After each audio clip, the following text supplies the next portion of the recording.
এই দিদি কি বলছে একবার শুনুন। আর রেকর্ড হবে, রেকর্ড ভোটে জয়ী হবে তৃণমূল কংগ্রেস। আবার আসছেন আমাদের মুখ্যমন্ত্রী মমতা বন্দ্যোপাধ্যায়।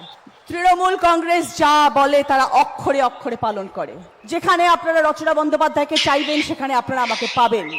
যতদিন না ভোট শেষ হচ্ছে আমি আপনাদের সাথে আছি, আমি আপনাদের পাশে আছি। দিদি আমাদের অভিষেক বন্দ্যোপাধ্যায় আমাদের নেতা, তৃণমূল কংগ্রেস আমাদের কর্মী, আর আপনারা হচ্ছেন আমাদের ভগবান, আমাদের স্তম্ভ, আমাদের শক্তি। मुद्दे लाख बुरा चाहे तो क्या होता है, वही होता है जो मंसूर खुदा होता है। তৃণমূল কংগ্রেস যা বলে তারা অক্ষরে অক্ষরে পালন করে। মানুষ নির্বাচিত করেছে তৃণমূল কংগ্রেসকে, তাদের জন্য কাজ করতে আমরা বদ্ধপরিকর। আমাদের দলের সবাইকে একজোট